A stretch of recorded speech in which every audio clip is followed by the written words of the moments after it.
your health. And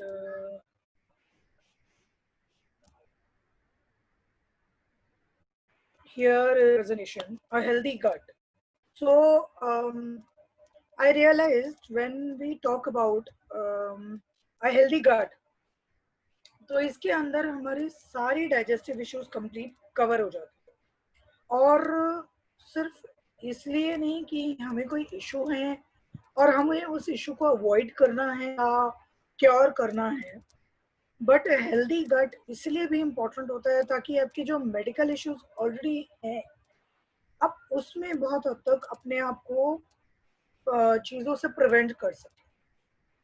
तो during elderly एक certain point body का आता है जब कुछ चेंजेस बॉडी के अंदर होने की वजह से सबसे पहला जो चेंज होता है वो गट हेल्थ में, क्योंकि हमारी इम्यूनिटी 80% गट से आती है। तो हमारा अगर गट हेल्थ, गट मतलब स्टमक, एब्डोमेन, डाइजेस्टिव सिस्टम जिसको हम कहते हैं, तो अगर हमारा डाइजेशन ठीक नहीं होगा तो वो क्या क्या इश्यूज क्रिएट कर सकता है, किस तरीके से हम उसको ओवरकम कर सकते हैं और किस तरीके से हम उसको प्रिवेंट कर सकते हैं। आई बिलीव सैटरडे को भी ऐसा ही कुछ टॉपिक हमने देखा था रश्मि जी के थ्रू।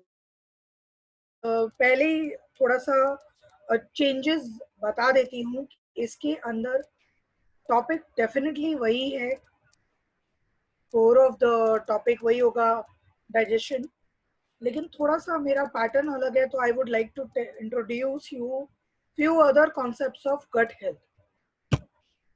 तो सबसे पहली पॉइंट ये है कि गट रिलेटेड इश्यूज होते क्या क्या हैं, ओवरऑल उनकी समरी क्या है। Constipation is the most common digestion related issue among the elders. Diarrhea, also very common. Acidity and heartburn, ये तीसरा फैक्टर है जो बहुत ज़्यादा एल्डर्स में, बहुत ज़्यादा लोगों में देखा जाता है, फील किया जाता है और बहुत ज़्यादा लोग उससे परेशान बहुत रहते हैं। चौथी चीज़ इंडाइजेशन और लास्ट है इरेगुलर बाउल मूवमेंट्स। अब आप कहेंगे कि इंडाइजेशन और इरेगुलर बाउल मूवमेंट्स में क्या फ़र्क है। तो इरेगुलर बाउल मूवमेंट्स के अंदर मूवमेंट्स का वो आपका गड़बड़ हो जाता है। इसके अंदर इंक्लूडिंग कॉन्स्टिपेशन भी हो सकता है, इसके अंदर इंक्लूडिंग डायरिया भी हो सकता है, इसके अंदर इंक्लूडिंग इंडाइजेशन भी हो सकता है। But when we talk about constipation, that constipation के टाइम पे सिर्फ constipation, may be whatever you are eating उसका एब्जॉर्प्शन बहुत अच्छे से हो रहा है, डाइजेशन बहुत अच्छे से हो रहा है, लेकिन क्योंकि एक्सक्रीशन अच्छे से नहीं हो रहा है इसलिए कॉन्स्टिपेशन हो रहा है। डायरिया के अंदर ओवरड्यू हो जाता है जिस वजह से बाउल मूवमेंट्स बढ़ जाता है और जिसको हम फ्लूइड जो निकलने लग जाता है या बहुत लूज मोशन जो होते हैं उसको हम डायरिया कहते हैं। इसका एक और कनेक्टिव सिम्टम होता है वॉमिटिंग या नॉजिया। तो diarrhoea is not loose motion but is a combination of loose motion with vomiting और द सेंस ऑफ वॉमिटिंग। तो whenever you have a feeling of in mix of stomach pain भी हो रहा है, vomiting की feeling भी हो रही है, आपको लूज मोशन भी हो रहा है, दैट इज कॉल्ड डायरिया। उसके बाद heartburn is also very common. और द पॉइंट इज अभी समर्स शुरू हो रहे हैं, हो चुके हैं, तो समर्स में ये एसिडिटी वाला इशू आपका बहुत बढ़ने वाला है। बहुत इश्यूज होते हैं स्टमक में जो आपके एसिडिटी और हार्टबर्न को ट्रिगर करते हैं।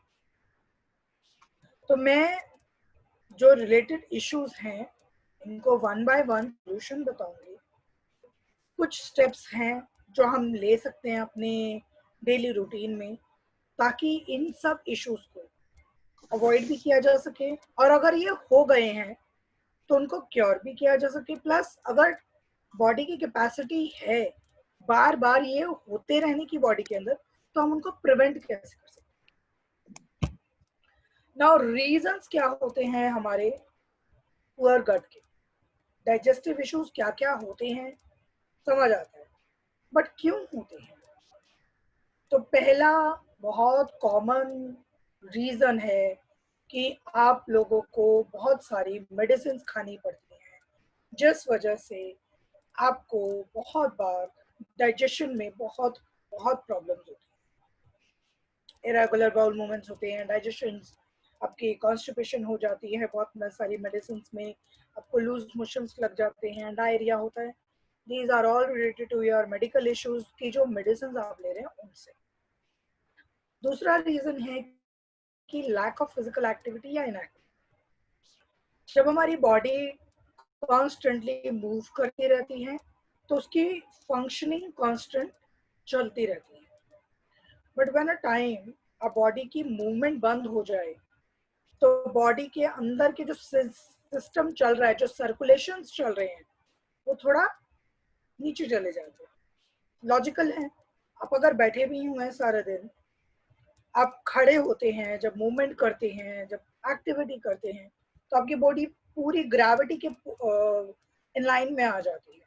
जब ग्रेविटी के इन लाइन में आती है तो ब्लड सर्कुलेशन अच्छा होता है। अच्छा होता है in the sense upper body का जो सर्कुलेशन है, अपर बॉडी उसको सही तरीके से पुश करती है, आपका लोअर बॉडी का सर्कुलेशन उस हिसाब से पुश होता है रिलेटेड टू योर ग्रेविटी।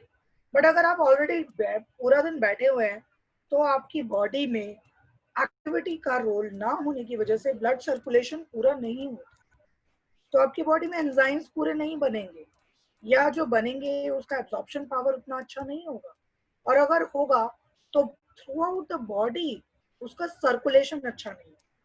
सिर्फ इसीलिए कहा जाता है कि अगर आपको अपना डाइजेस्टिव सिस्टम ठीक रखना है तो आपको एक्टिव रहना चाहिए।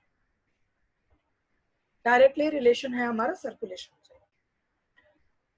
थर्ड फैक्टर है डिहाइड्रेशन। कभी कभी हमें रियलाइज नहीं होता, बट हमारी बॉडी में वीकनेस आती है।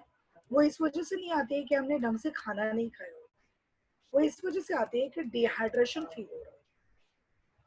और बिलीव मी, मैंने ऐसे ऐसे केसेस देखे हैं जहाँ पे एल्डर्स फेंट हो जाते हैं और उसका रिलेशन वो लोग बीपी से निकाल लेते हैं या कोई मेडिकल कंडीशन से निकाल लेते हैं, बट सिंपल सा फैक्टर होता है डिहाइड्रेशन।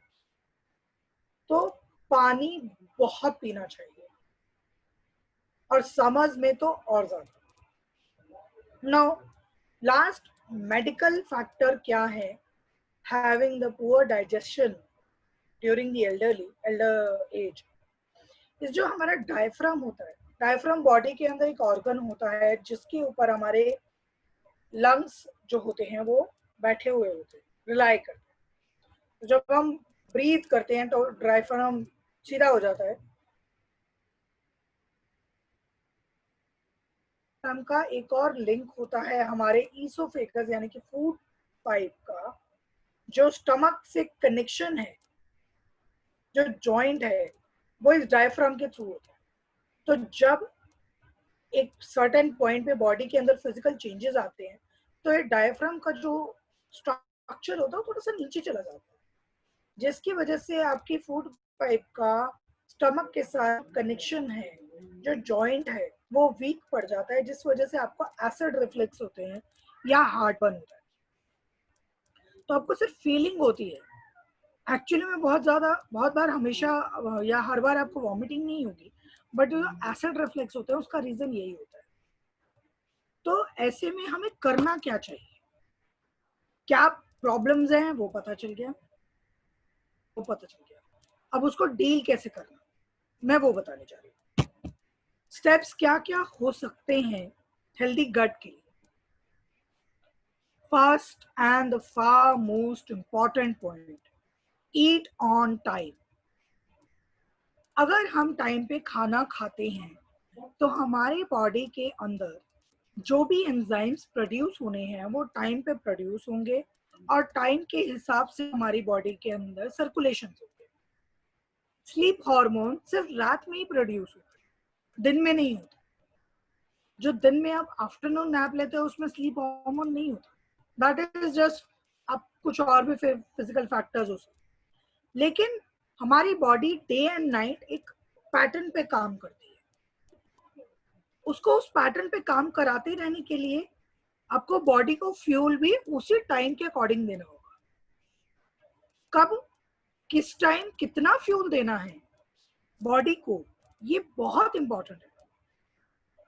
तो पहला इंपॉर्टेंट पॉइंट, चाहे कॉन्स्टिपेशन हो, चाहे लूज मोशन हो, चाहे रेगुलर बाउल मूवमेंट्स हो, चाहे इंडाइजेशन हो, चाहे एसिड रिफ्लक्स हो, the first and the most important point, eat on time. सुबह उठे हैं 8 बजे और ब्रेकफास्ट आपका हो रहा है 11 बजे, नॉट हेल्दी। ये सुबह बहुत सारे एल्डर्स को 4 बजे उठने की आदत होती है और ब्रेकफास्ट होता है 11 बजे।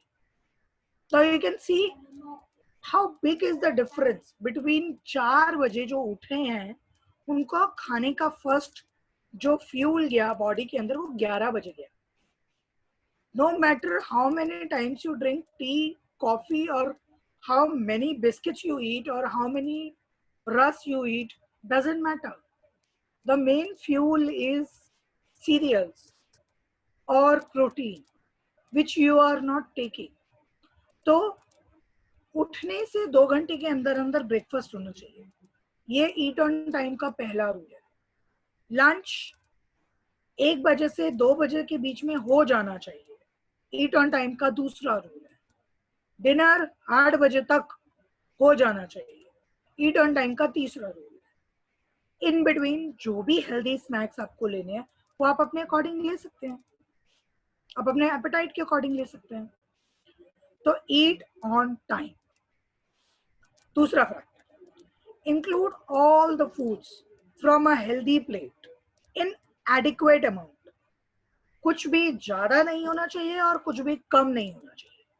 इसको एक्सप्लेन करने के लिए I will show you a healthy plate क्या होती है। This is a healthy plate.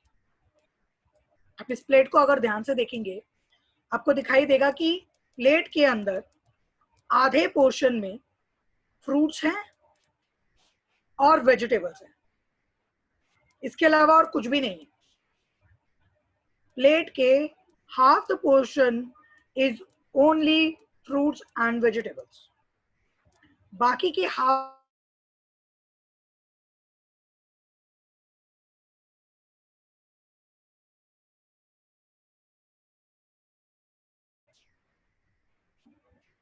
एक बच्चे का प्लेट इससे उल्टा होगा, उसके अंदर half the plate will be with grains, half the plate will be protein and half the plate will be आपका 1/4 will be with fruits and vegetables। But ये एल्डरली का प्लेट, हेल्थी प्लेट ऐसा दिखना चाहिए, लेकिन जनरली इसका उल्टा होता है।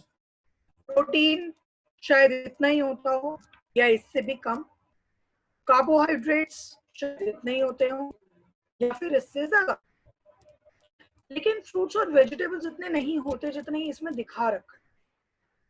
उसके अलावा जो सब प्लेट है जो छोटी सी बाहर की तरफ दी हुई है उसके अंदर फ्लूइड्स लिखा है। नाउ यू कैन सी इसके अंदर सारे फ्लूइड्स इंक्लूडेड है, green tea, milk, water, juices.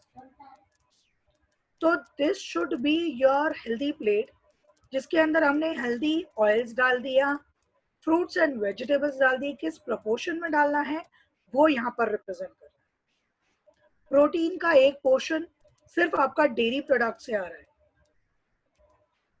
This is a healthy plate.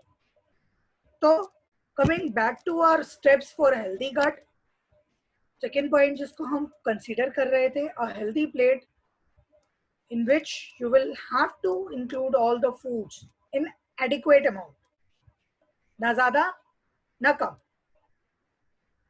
Third point obviously जो कवर हो चुका है वैसे, प्लेंटी ऑफ फ्लूइड। अब फ्लूइड का डायरेक्ट रिलेशन हमारे बॉडी के अंदर प्रोड्यूस होने वाले एंजाइम से होता है। जब हम खाना खाते हैं तो हमारी बॉडी के अंदर बहुत सारे एंजाइम्स प्रोड्यूस होते हैं। वो एंजाइम्स खाना पचाने और पचे हुए खाने को एब्जॉर्ब करने दोनों में काम आते हैं। कब किस स्टेप पे कौन सा एंजाइम प्रोड्यूस होगा ये बॉडी फूड के ऊपर डिपेंड करता है जो हमने खाया। लेकिन आपने खाना खाया, वो डाइजेस्ट हुआ, एब्जॉर्ब हुआ, लेकिन सर्कुलेट कैसे होगा थ्रू आउट द बॉडी वो सर्कुलेट होगा फ्लूइड्स के थ्रू। बॉडी में अगर आपकी डिहाइड्रेशन है, आपकी बॉडी में वीकनेस है, आपकी बॉडी में खून की कमी है, वो सारी चीजें क्यों हुई? क्योंकि आपकी बॉडी में फ्लूइड की कमी है। अगर फ्लूइड की कमी है तो सर्कुलेशन नीचे जाएगा। आपने कितना भी हेल्दी खाया हो, कितना भी अच्छे से वो डाइजेस्ट हुआ हो, कितना भी अच्छे से वो एब्जॉर्ब हुआ हो, लेकिन वो सर्कुलेट नहीं हो रहा पूरी बॉडी के अंदर। उसको सही तरीके से सर्कुलेट कराना है तो फ्लूइड चाहिए। दूसरा, सही एंजाइम सही जगह जाके एब्जॉर्ब हो, यूटिलाइज हो, उसके लिए फ्लूइड चाहिए। आप खाने के बीच में पानी पिएंगे तो जो एंजाइम्स ऑलरेडी प्रोड्यूस हो चुके हैं, हाफ ऑफ द मिडल वो काम कर रहे हैं, आपने पानी पिया, वो ऑलरेडी एंजाइम जो प्रोड्यूस हुए थे वो नीचे चले गए, वो किल हो गए। अब जो खाना आप खा रहे हो उसको डाइजेस्ट करने के लिए वापस से बॉडी को एंजाइम्स प्रोड्यूस करने पड़ेंगे। तो इट्स बेटर कि आप खाने के बीच में पानी ना पिए। This is just an example to make you understand कि फ्लूइड्स का डाइजेशन में क्या रोल है। खाना खाने के बाद आधे घंटे बाद हमारी बॉडी ने खाना जितना भी खा लिया आपने वो डाइजेस्ट हो गया, एब्जॉर्ब हो गया। अब उसको सर्कुलेशन की जरूरत है। वो सर्कुलेशन होगा with water which you will provide after half an hour of your eating. खाना खा लिया, आधे घंटे बाद पानी पिया, सर्कुलेशन में पानी के साथ सारा सर्कुलेट होगा और आपकी बॉडी में अच्छे से न्यूट्रिशन आपको मिलेगा। तो फ्लूइड का अपने आप में बहुत बड़ा रोल है। आपका नेक्स्ट पॉइंट है हेल्प फ्रॉम प्रोबायोटिक्स। ऑब्वियसली बहुत सारे फैक्टर हैं, हम सारे फैक्टर्स को अगर काउंट भी करते हैं तो भी कई बार हमारी जो बॉडी की, जो स्टमक की हेल्थ है, जो डाइजेशन है वो अच्छा नहीं हो पाता। तो उसको मेंटेन रखने के लिए हमें कभी कभी बाहर से हेल्प लेनी। तो इसी हेल्प को जो हम बाहर से दे रहे हैं वो प्रोबायोटिक्स है। नेचुरल प्रोबायोटिक्स और मार्केट में प्रोबायोटिक्स दोनों अवेलेबल। कब किस टाइम पे क्या लेना चाहिए ये मैं आपको डिटेल में डिस्कस करूंगा, और वैसे कई बार कर चुकी हूँ, बट फिर भी मैं आपको आज पॉइंट टू पॉइंट सारी चीजें एक्सप्लेन करूँ।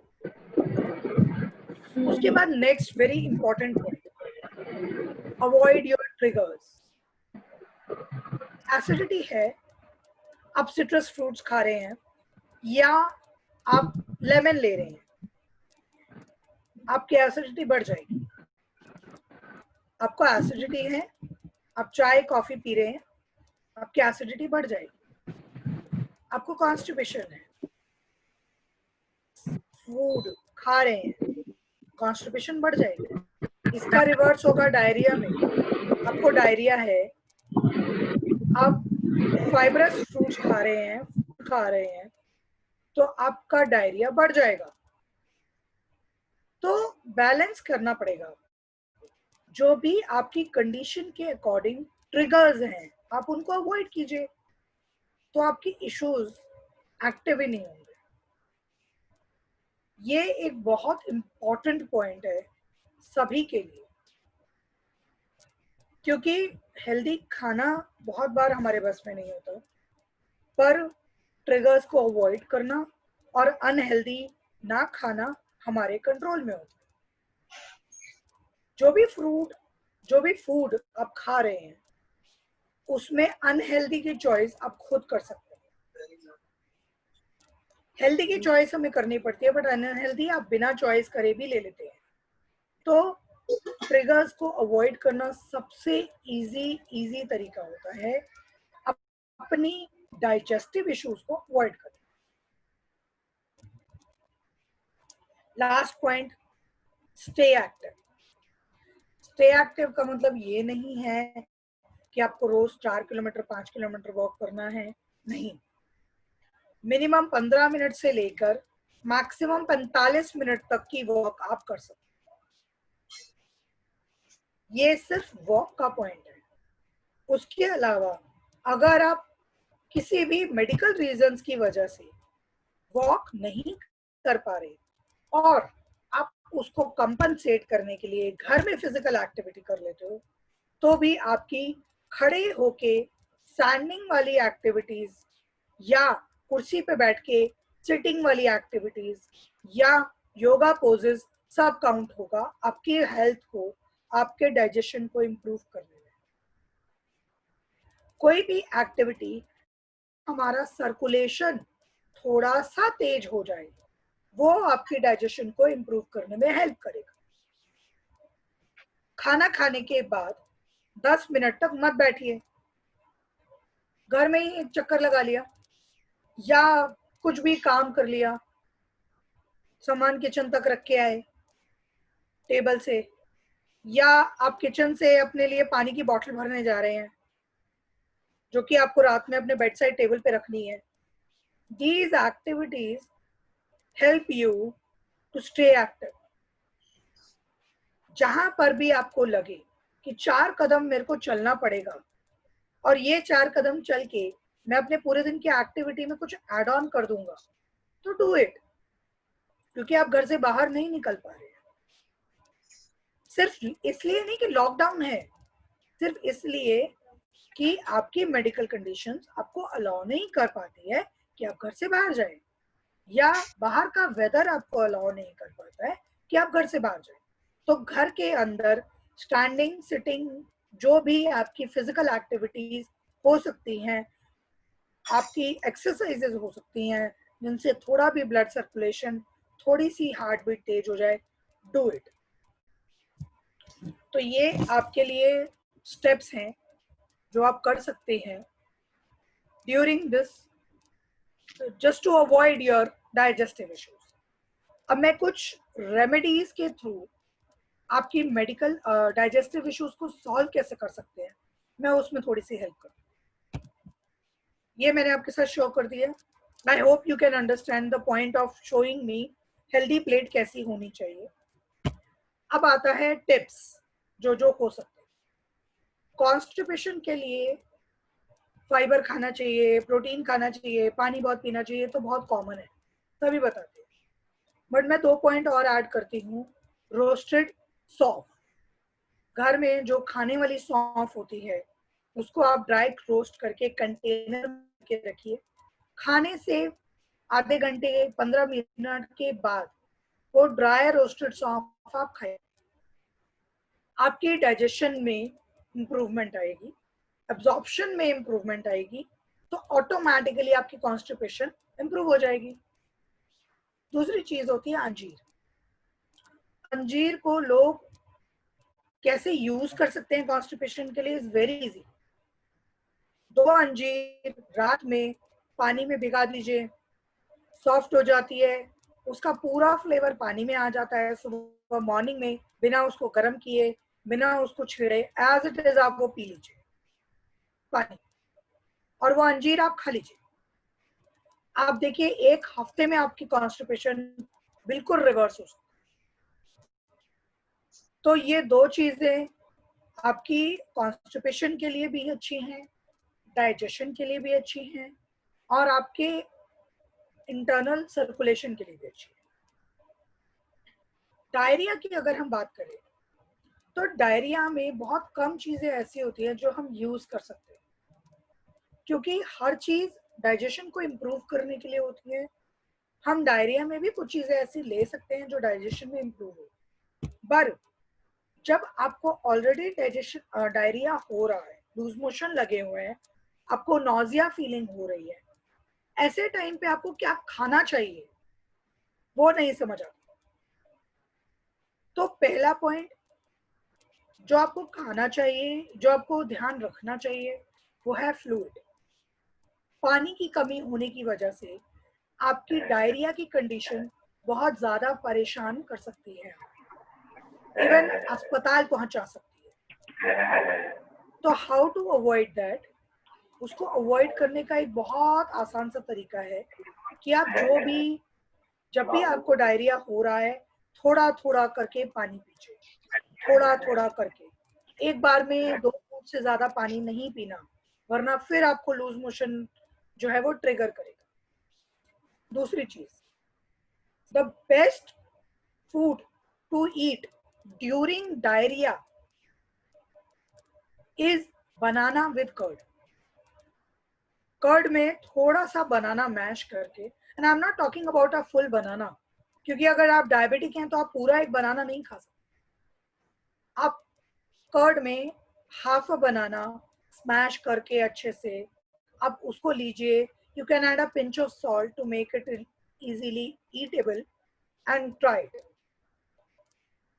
आपको एनर्जी भी मिलेगी, आपको डिहाइड्रेशन भी नहीं होगी, प्लस आपके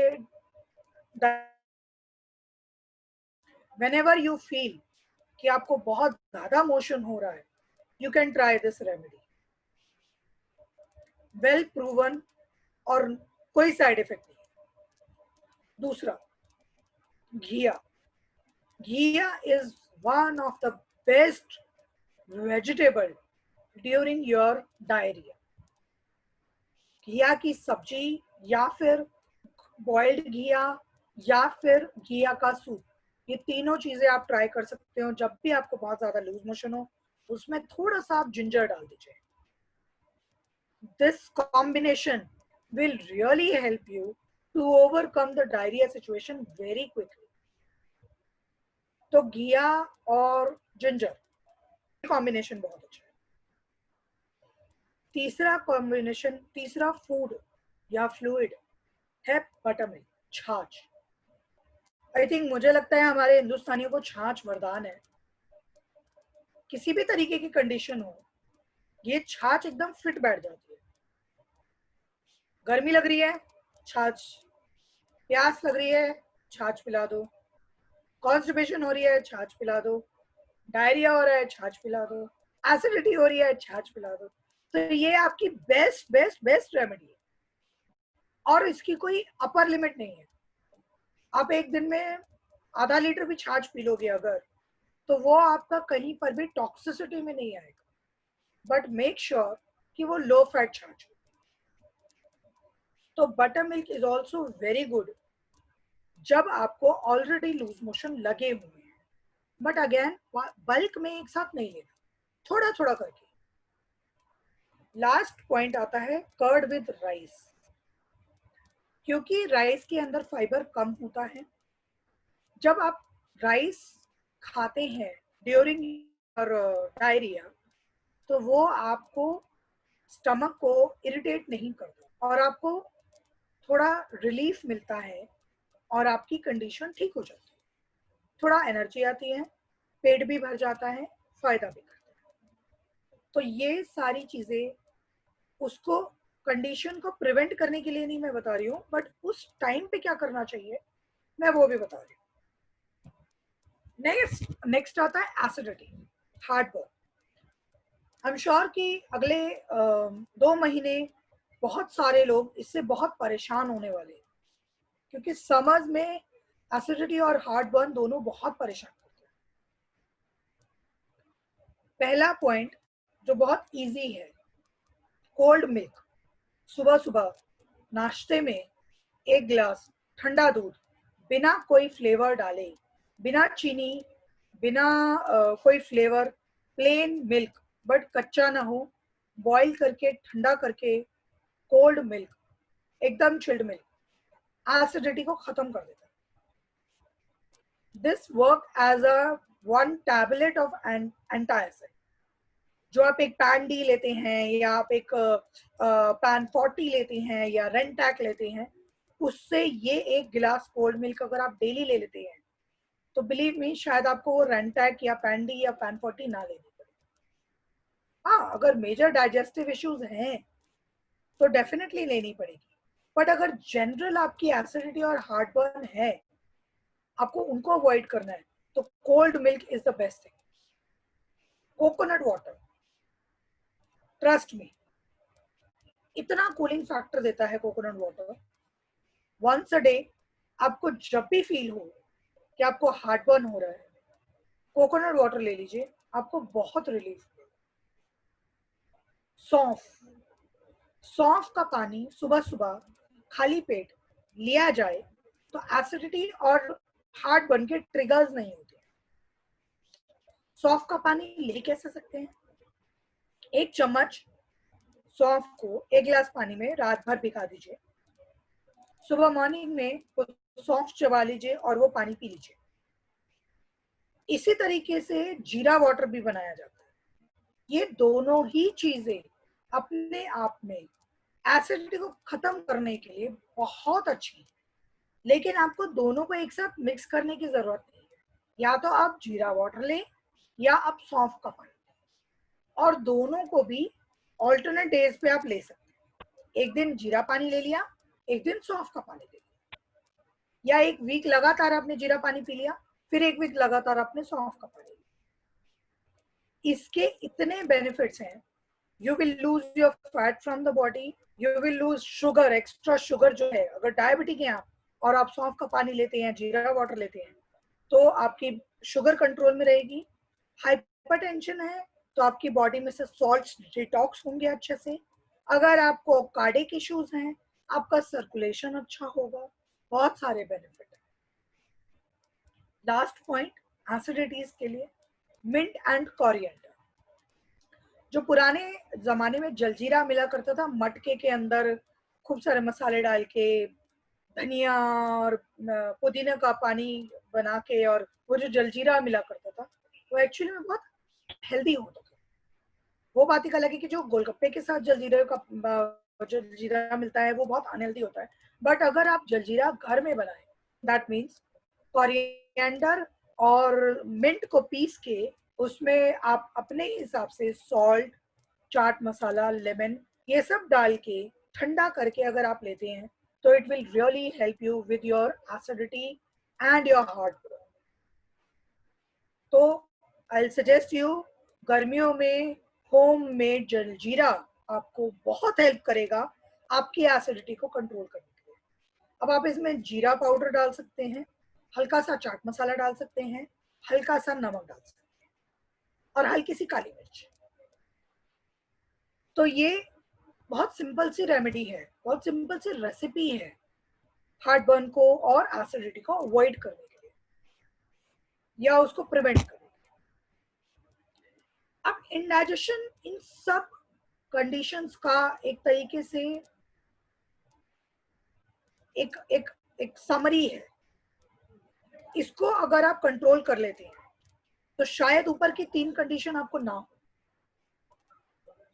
या इंटरलिंक है। एसिडिटी हो रही है तो इंडाइजेशन हो रही है, या कॉन्स्टिपेशन हो रही है तो इंडाइजेशन हो रही है।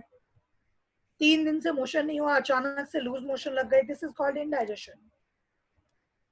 इरेगुलर बाउल मूवमेंट्स भी इसी में काउंट होता है, क्योंकि आपकी बॉडी कभी एकदम से बहुत ज्यादा लूज मोशन हो जाते हैं, कभी बिल्कुल कॉन्स्टिपेशन हो जाती है, कभी एक दिन में आप 2 बार लूज मोशन आप मोशन पास करते हैं, कभी एक दिन में 1 बार, कभी 4 बार। तो this is all irregular movements. इन दोनों को मैनेज करने का बहुत सिंपल सिंपल रेमेडीज है। मैं शुरुआत करूंगी कड़ी पत्ता से। कड़ी पत्ता आई एम श्योर सबके घर में एज अ प्लांट जरूर होगा। अगर नहीं भी है तो यू कैन इजिली हैव कड़ी पत्ता फ्रॉम द मार्केट। अगर आप डेली छोटे छोटे 8 से 10, 15 पत्तियां कड़ी पत्ता की खाली पेट चबा लेते हैं, आपकी इंडाइजेशन जड़ से खत्म। क्योंकि करी लीव्स के अंदर नेचुरल एंजाइम्स जो हमारी बॉडी प्रोड्यूस करती है उसको बूस्ट करने के बहुत सारे फैक्टर्स होते हैं। तो अगर आपको, और इसका कोई साइड इफेक्ट नहीं है, उसका कोई नुकसान नहीं है।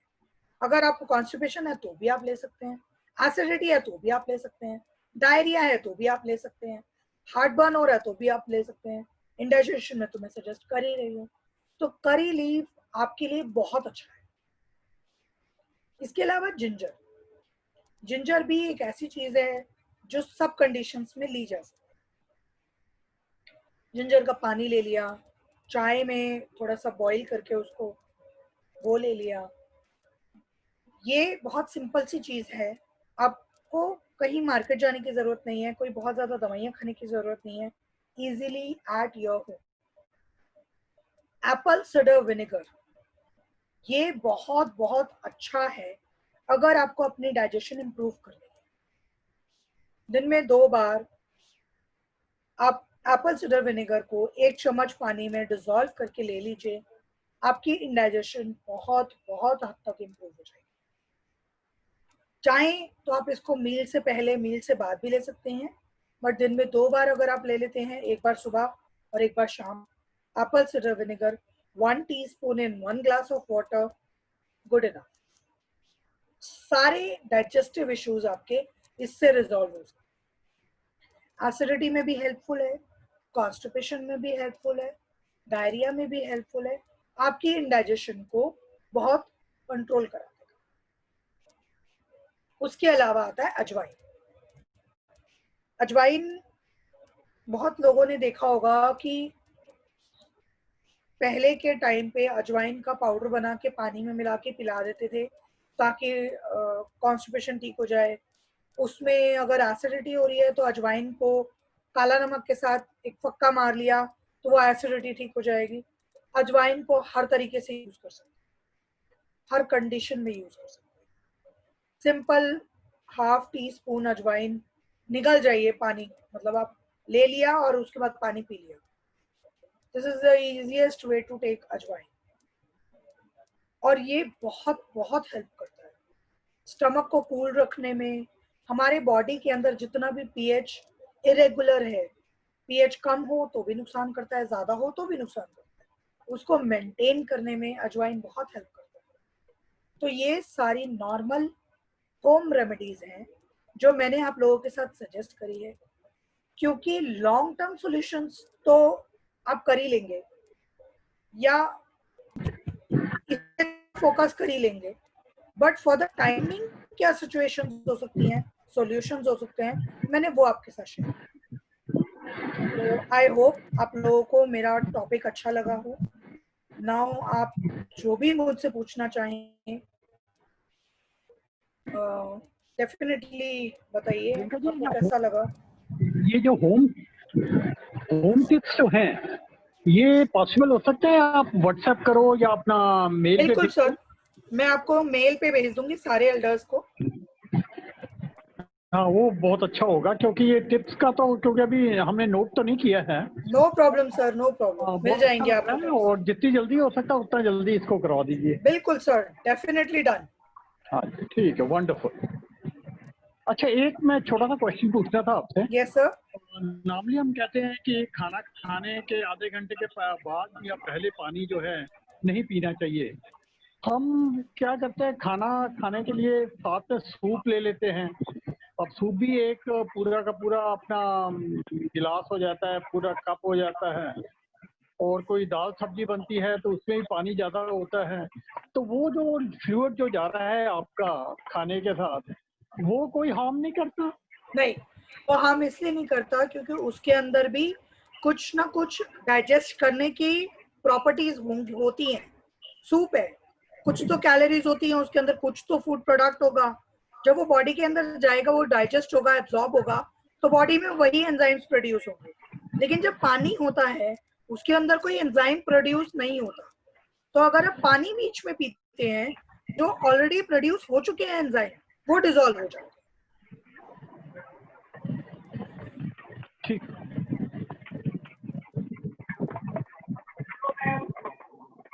हाँ मैम, बताइए बताइए। Yes ma'am. आपने बस बताया एप्पल साइडर विनेगर, तो वो तो बहुत पावरफुल है, तो और भी एसिडिटी बढ़ जाएगा। मैम आपकी ना आवाज समझ नहीं आई, आप प्लीज अपना क्वेश्चन रिपीट कर सकते हैं। एप्पल साइडर विनेगर बहुत पावरफुल है, तो है एसिडिटी में बढ़ जाएगा। मैम आपकी आवाज क्लियर नहीं आ रही है, बहुत सराउंडिंग साउंड बहुत ज्यादा है।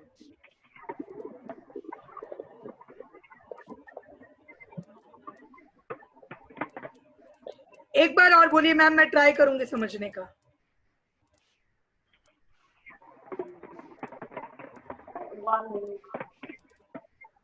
आप अभी सुनाई दे रहे हैं? सुनाई तो दे रहा है मैम, लेकिन बीच बीच में ना वॉइस ब्रेक हो जाती है। मैं बता रही हूँ, नहीं वो इंटरनेट बंद नहीं करता। नहीं आ रहा मैम, क्लियर नहीं हो रहा। एक second ma'am, how can we help?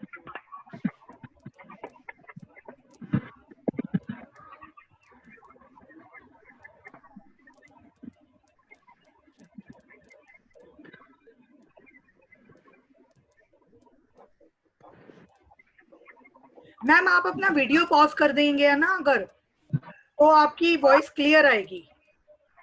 हाँ तो ऑफ है। अब अपना वीडियो बंद कर दीजिए, सिर्फ माइक पे बात कीजिए तो आपकी वॉइस क्लियर आएगी।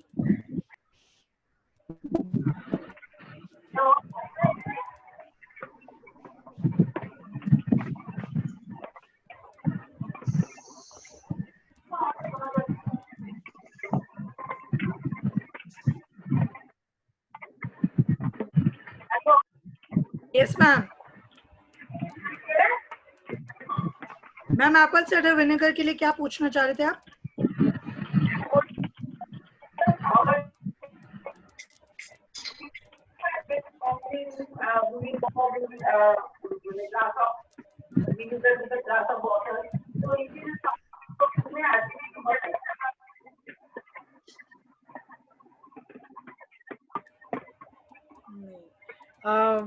किसी को भी कुछ समझ आया तो मैं इनके क्वेश्चन का आंसर दे पाऊँ। मैम मैं आपको कॉल कर लेती हूँ सेपरेटली आफ्टर दिस।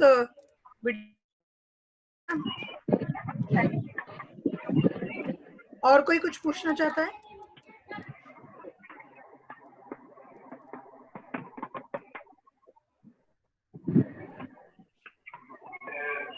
ओके, तो आई थिंक मैम को मैं सेपरेटली कॉल करके उनके क्वेरी का आंसर दे देती हूँ। उनकी आवाज़ क्लियर नहीं आ रही है। बाकी अगर आप और कोई कुछ नहीं पूछना चाहता तो हम फिर इसको वाइंड अप करते हैं। नेक्स्ट सेशन में हम कुछ इंटरेस्टिंग सा जानेंगे रश्मि जी के थ्रू। तो thank you so much again मेरी सारी प्रेजेंटेशन को ध्यान से सुनने के लिए। मैंने जितना हेल्प हो सकेगा अपनी प्रेजेंटेशन में करने की कोशिश करी है आप लोगों को। And thank you so much, please take care and namaste. नमस्ते।